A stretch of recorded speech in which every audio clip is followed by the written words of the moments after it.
Welcome everybody to Sustainability at Work. Some journalists and scientists have defined this problem as ocean blindness. When we think about the problems of the ocean, two thoughts are at work against us finding a solution. One is that we think the ocean is too big to fail, and the second is that what is out of sight is out of mind. But the ocean is suffering and the solution needs to be systemic, because often the problems are connected to bigger processes like the emission rising, the temperature warming, concentration of carbon dioxide in the water, and marine waste. And so, when we look for a solution, we see the need to partner with different entities to address the problem at large. Here is where NGO-Corporate partnerships come in, and they are becoming more and more popular. But it's not always easy to collaborate from two different mindsets and experiences. So in this episode, we will talk with a woman who went through the whole process and will share it with us together with some good tips. Disclaimer: I've known Veronika for some years now, and I was part of the initial journey of LTCs with her because the company I work for is one of the founders. That's how I know that Veronika spends a quarter of her time on boats around Europe and has a pile of ghost nets as her desk when she's on a mission. The rest of her time she spends planning diving activities to clean the seas, talking with business and promoting the cause of the ocean by institutions and communities. Let's meet Veronika and discover the Healthy Seas initiative. Sustainability at Work is a podcast about sustainability in the workplace and in companies. My name is Samara and I've been working with sustainability for almost 10 years. Welcome, Veronika. Thank you for being here. Hello, everyone. Hello, Veronika. How are you? All right. Looking forward to an exciting topic. Great. Let's dive into it. Why it is so important to focus on ocean and its conservancy? Because today we are talking about the ocean. Why it's so important to focus on that? The oceans produces 70% of the oxygen we breathe. So our survival is directly linked to it. And not only the air we breathe, but also the food we eat. And basically it's the source of life. And due to various human activities, the oceans are dying. Scientists and environmentalists were already warning for decades about climate change, ocean acidification, and loss of biodiversity. So various topics which decision makers and the public, let's say, didn't pick it up that fast. And now that we have COVID as a challenge, it's becoming more and more clear how health is directly connected to the health of the planet and the oceans. So we very much hope that we can turn this challenge or problem into a solution for, let's say, all of us. What do you think are the biggest challenges that we have when thinking about the ocean and conservancy? And what do you think are the tools that we have on our side? Maybe before mentioning a couple of tools we have, I like to talk about the approach. Prevention is always better than cure, and that's something, in my opinion, what we have seen in history, people tend to forget. If you read the book Silent Spring, don't know if you know it, from Rachel Carson, it was written in 1962 and started an environmental movement and awakening. If you read this book now in 2021, it's still valid today as if it would have been written last year.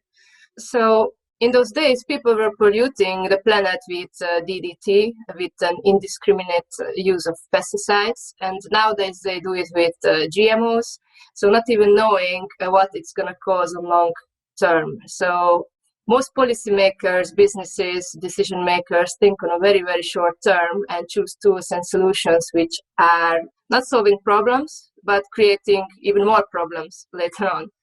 And prevention is always better than cure. It costs less time, less money. And this is something I believe humankind should realize. So that's the main point I'd like to mention here. And in terms of tools, the strongest tool to help the planet to recover, in my opinion, is science.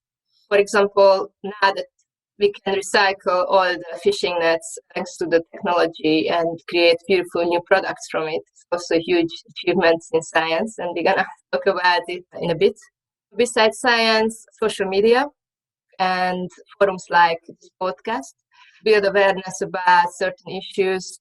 Imagine 20 years ago what it took for organizations to get the message out there. So this is certainly a big development in my opinion.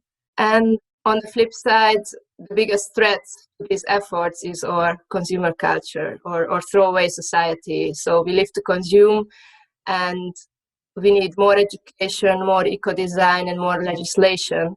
So let's focus more on the topic of today, which is the collaboration between NGO and companies, which I think is something quite recent, because when I was born, for example, the story was quite different between NGOs and companies, and it changes a lot. I think it changes because the problems we have are so big and so systemic that we really need to network together. And I think that's a little bit the reason why.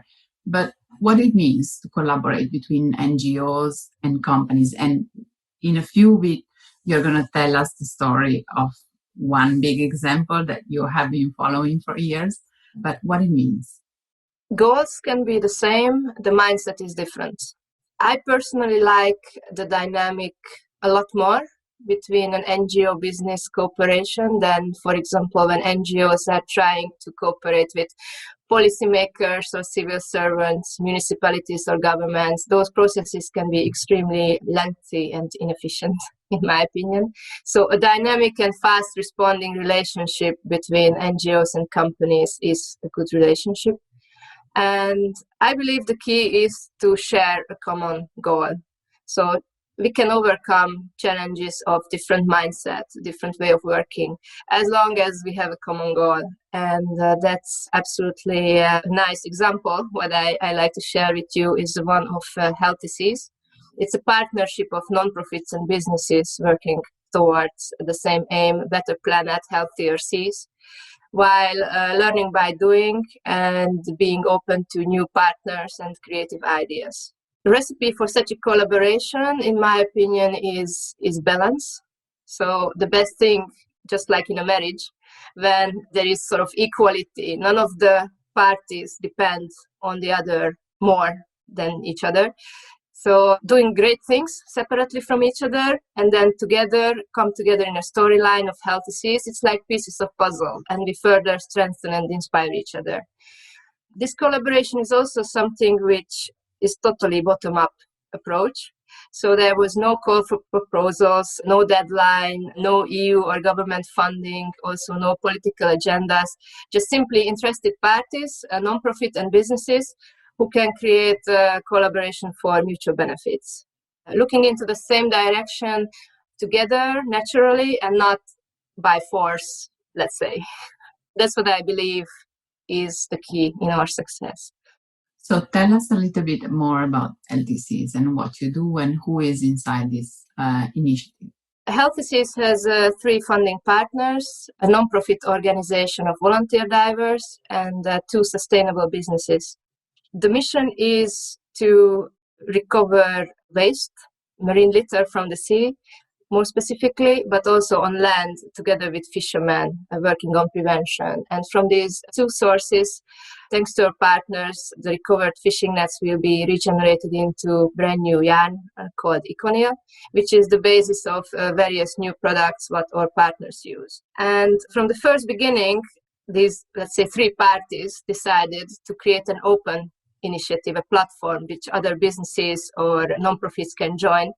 And I must say it's working really nicely now. After we started at the beginning of 2013, and now we have over 80 partners in total. So we managed to create a movement. We have big brands, small startup companies, one-person companies, so really managed to cover a broad spectrum, let's say. And the steering of this initiative is done by these 3 founders. And what I believe is also key in success is that there is a clear line between who is doing what. So we have different roles and responsibilities. We respect each other's roles and responsibilities and not stepping on each other's toe, let's say. And the 3 main pillars are marine protection, regeneration, and products. And every partner is doing its own. We have guidelines to work with each other, but no one is telling the other precisely what to do. We just trust that everyone does its best. When it comes to marine protection, then the non-profit organization decides to do the cleanups, when, where, with whom. The businesses are not saying not to. And in terms of the processes of the businesses, we have guidelines, what the industry sets, what kind of materials to collect, how much can go on a truck, how long we have to store it, when the transport can take place. So we get these guidelines and then we work according to those. But there is a really nice separation of, let's say, roles and responsibilities. So I think that's also a key for success on a long term between different parties. Who is the NGO and who are the business involved? Ghost diving is a group of volunteer divers specialized on net recoveries, and the businesses are Aquafil, an Italian yarn manufacturer, which I work with. Which you work with, exactly. And the other funding partner is StarSock, a sustainable company producing socks based in the Netherlands. And maybe I can briefly share how the story was born, because it's kind of unusual that, let's say, these various parties come together and establish an initiative. Volunteer divers were running sea cleanups at the North Sea for several years in the past. But the reason was because they were technical divers focusing on shipwrecks, and they saw the pollution and damage down there, which the lost or abandoned fishing nets do. And they wanted to do something with it. So they just started in their own free time, clean up these wrecks, and they didn't know what to do with the nets. So they sent them to landfill or incinerator. But it was already a big success. At least it was out of the sea. At a lucky moment in time, we got to know a sock manufacturer, StarSock, who is very committed to sustainability. And during that meeting, we learned that from the fishing nets, nylon yarn can be made, which we find, of course, absolutely amazing.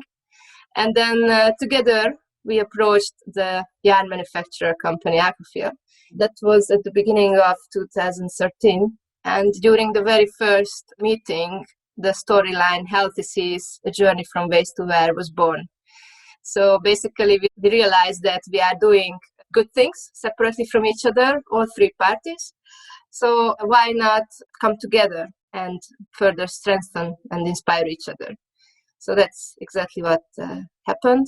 And at that time, we had nothing else but the idea and a blank page. So three enthusiastic partners wanting to do something, but how and what exactly, what time frame, there was nothing set. So I'm really proud we managed to build up something from completely zero. Yeah, and I was there at the very beginning of the journey, so I can say, because I've seen it, that you were a big pillar of it, together with all the original team. I think that was a big strength point, that the original team that created at the beginning the partnership stayed consistent during the years. So you really grow into the partnership, and you get used to working together and to make decisions together. So I think that was a big part too. What are the areas where you work mostly, geographically?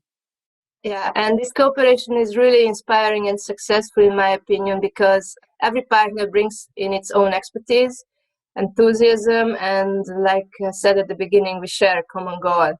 We are 100% based on donations and working with a big group of volunteers. Currently, we are active in Europe. This year, we have plans to do cleanups or education programs in the UK, Germany, Netherlands, Italy, Greece, Spain, Croatia, and continuously looking into options to expand.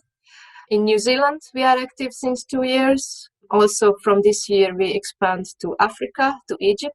So we will be active in 3 continents, and hopefully the 4th one, the US. We also had the plans last year, but then COVID came, and now everything is super complicated. So that's also on our wish list. And we're waiting for you. So Veronika, what are the results after some years? of the nets you collected or the places you were able to clean? So far, since 2013, we collected 585 tons of fishing nets with the help of volunteer divers and fishermen. It might not sound much for industrial scale, but you have to imagine this is all made by hand. And also the fact that cleaning up the seas and having direct positive environmental impact is one side of the story.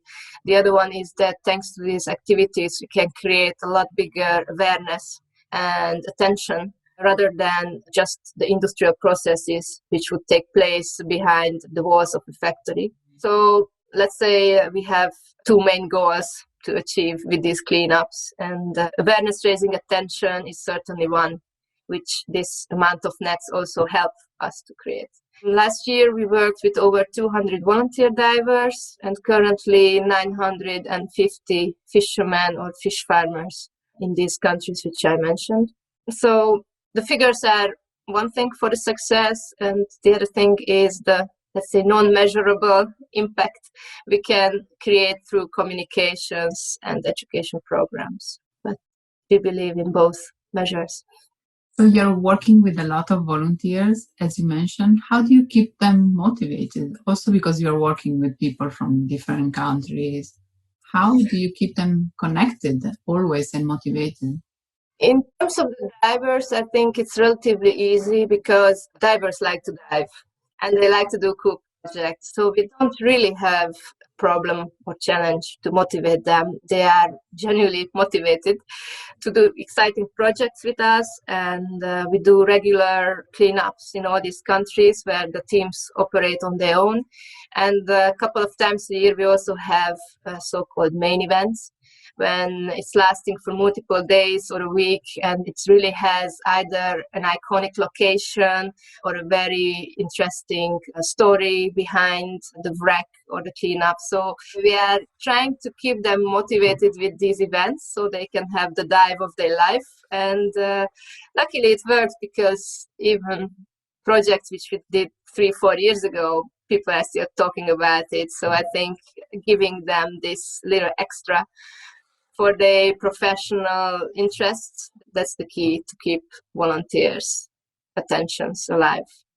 So can you share with us 3 examples maybe of diving activities or activities that you have done in the past which were successful? Personally, for me, one of the highlights is still the one we did with the son of Jacques-Yves Cousteau. That was a project in Santorini, Greece. In 2016, we dreamed about a crazy project, which we never really knew that actually will be possible to implement. But after 2 years of preparation and a series of, I don't know, may I say coincidences coming together, we managed to do that. And we also found a company in the Netherlands which was donating us a machine they developed specifically for this purpose, to do a live streaming underwater with a two-way communication system. And that was basically the challenging part. What we had in mind is that Jacques-Yves Cousteau was looking for Atlantis, and Santorini in Greece was one of the places where he made his first famous discoveries. And we knew that his son is working already for about 10 years on a marine protected area designation there with local stakeholders, which is a very long and tiring process, and it still didn't happen up till today. So we thought, why don't we combine forces, create attention for the efforts he is making in terms of conservation and what we do in terms of the cleanups. So we merged forces, and he joined our diving team for a cleanup in that island with underwater live streaming. So this was a super funky project, and our communication manager, Jenny, was sitting on a boat and checking social media. People could ask questions, Facebook, Twitter, which she was connected to Pierre-Yves down there through a 50-meter cable.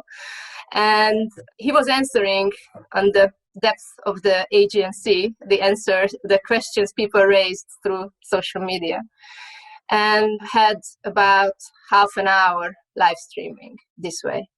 And basically, now that I think back, it was super brave what we did, maybe also a bit crazy. But luckily, we succeeded. There would have been so many things which could go wrong, either from technical point of view or human error. But luckily, Poseidon, the god of the sea, was with us. And now we made a documentary about this project, also included interviews with leaders of the fishing industry, historians. And this documentary is going now for public screenings and film festivals. I mean, it did go till COVID came, and now many of the film festivals are running online, but to be honest, it didn't help us. So we didn't really get, unfortunately, with this documentary, the attention we would normally get when public events could take place. Yeah. And any other projects that you want to share? Yeah, every year we try to do 1 or 2 or 3 main events based on either the location or having a special story behind. And last year we managed to do one that was also in Greece. It was related to a submarine called Perseus, which is one of the biggest submarine of the Second World War, a British submarine sunk in Greece. And there is an interesting story behind that. One person managed to escape from the depth of 52 meters. And John Capes, his name, a British soldier, he swam up, and then he was 8 kilometers far from the closest island. So in the middle of the night, in dark, just following the lights, he had to swim 8 kilometers to reach the shore, a country occupied by the Germans, so he had to hide there. And the locals, the islanders, helped him for 18 months. Once he managed to leave the country and reunited with his platoon or group, he told his story that he escaped from the submarine, and no one believed him. And this basically changed in the 90s when Greek divers discovered the submarine, and they could confirm his story that indeed the hatch was open. And just a year later, he died. So by that time, he was already old. But how nice life is. He died with the thought that finally he got recognition and confirmation that his story was true. And this is a submarine which was heavily covered with fishing nets. And divers cleaned up in 3-4 days big parts of the submarine. So you can see before-after photos are very powerful. I thought that was a powerful picture. I saw it, and it was really, I mean, you say that divers go underwater, they clean the bottom of the ocean, but you just don't think so much about the results after and how that environment can change, especially how it can become more safe for marine life. And then you see that picture, it was before and after, and you could shift the thing and see it before and after. It was amazing. Really. Yes, and this is also the first time in how many years, 7 years now, that we managed to make a real powerful before-after shot. We wanted to do it already for a long time, but there are so many conditions which need to come together to be able to do this. And previous years, either the visibility was not so good, or the weather changed, or one of the photographers forgot because was so busy with other tasks. So let's say now we managed to do that, and we can show exactly how it looks before and after a wreck. Personally, for me, this project was super special on the surface. I was sitting on the boat and assisting the captain and helping to pull out the nets. So I was sort of surface support here. But something magical really happened. Just within 1 hour, we've seen a monk seal passing by, a group of dolphins, and also a loggerhead turtle. So this is so special to see all these animals even separately from each other, not to mention all together in the same hour. So it really felt like a thank you for everything we do. And I will always remember this trip because of that special surface experience I had there while the divers were busy down there. Yeah, and talking about this, because maybe people don't make immediately the connection, but the cleaning of the fishing nets is important exactly for that, for marine life, who keep getting trapped for years.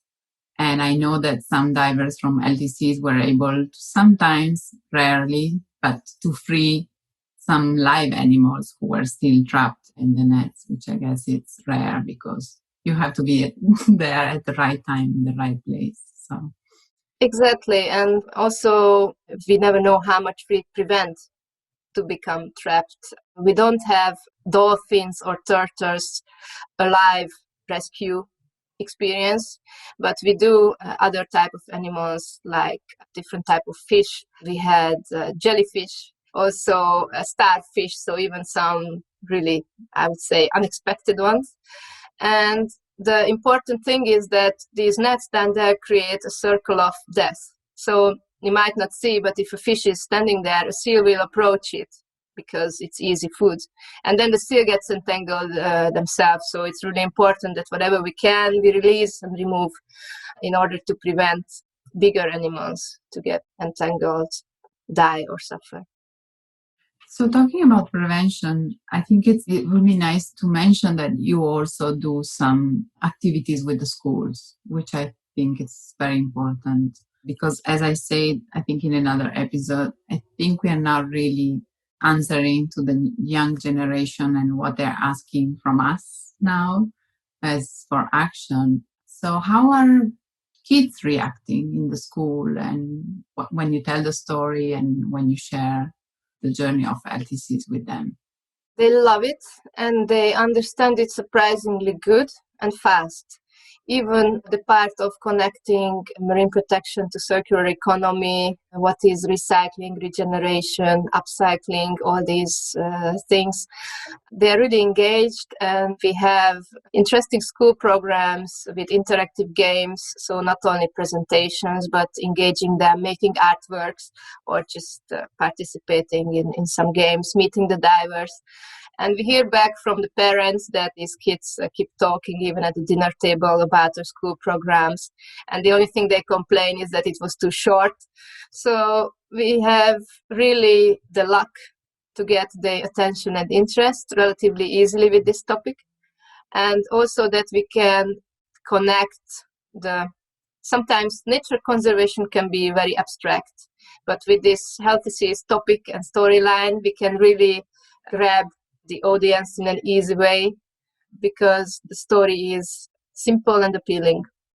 I'm going to go back 1 second because I think it's interesting in your initiative to understand why you decided to not just have the free founding partners, but to let the initiative be open to all the other brands who wanted to be part of that initiative. And how do you work with these brands? What they're asking from you, why they want to be involved? We consider our over 80 business partners to be our ambassadors. Most of them are small startups that begun by individuals because of the idealism and the love they have for the seas and oceans. So they are also spreading the word about healthy seas. And we really wanted to create a platform or a movement, not just be an exclusive club of free partners doing great things, because of impact.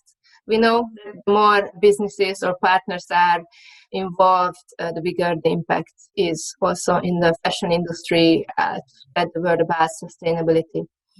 And like I mentioned before, we are 100% based on donations, what we get from these partners and also from individuals. We are offering additional marketing and communication benefits for those brands who are using the regenerated nylon ECONYL in their products, and they can get from us photos, videos of the cleanups, infographics. We can organize different events together. They are also very welcome physically to join on the boat to see from the first row how the divers operate and basically use the materials we create for their own purposes. So we also promote these partnerships, the products, and basically this is the dynamic behind our cooperation. And I must say it works really nicely. And what also changed since last year, or actually started 2 years ago, that with these partners we created such a strong base and various activities for a charity that we got the attention from other sectors as well, those which are not engaged in manufacturing or textiles. So now we have bigger partners coming from financial asset managers, or even a car manufacturing company is becoming our partner this year. So the work the charity is doing is appealing to others as well. And on a more personal side, what have you learned in this year working with this initiative? For me personally, health disease is sort of my baby.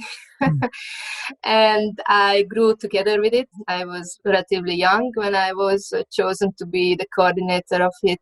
And to be honest, my biggest life lesson I have, thanks to health disease, is the fact that it's the people behind who matter, not the sector and not the type of the organization, what they represent.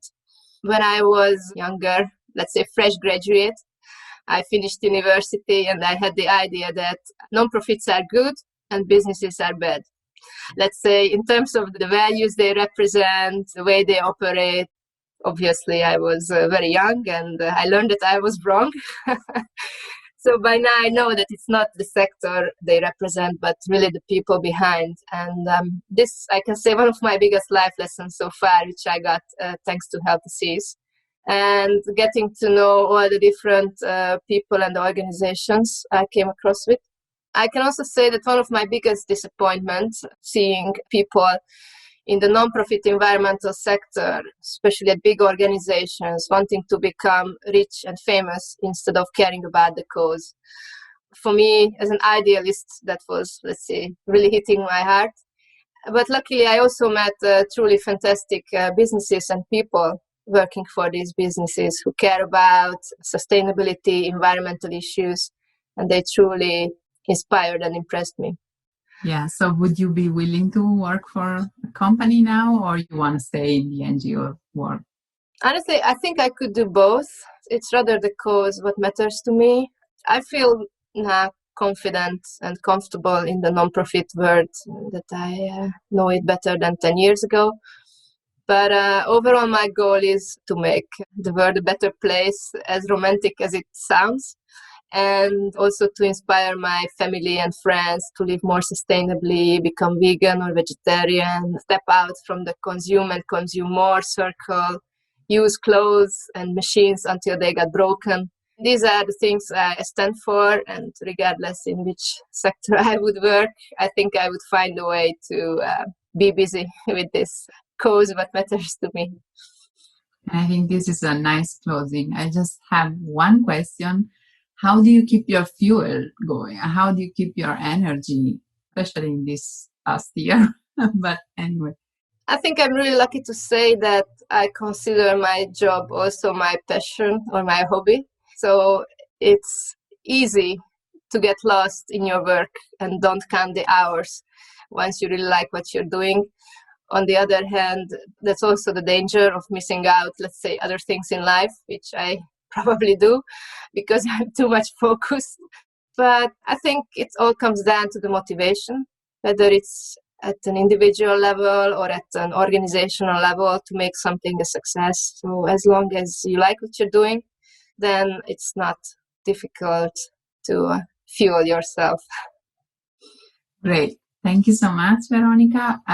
We will share a lot of stuff in the show notes, a lot of pictures from LTCs, the before and after, and some nice video. But thank you so much for this interview and for sharing the story of LTCs. Thank you, Samara, for the opportunity.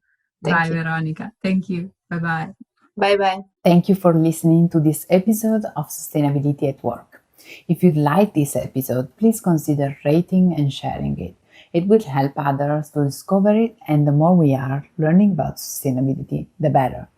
You can also subscribe on YouTube. Sustainability at Work is a series created together with Traces.Dreams, a collective platform to tell the story of our times and connect the dots by embracing complexity and a diversity of views and ideas. See you next time!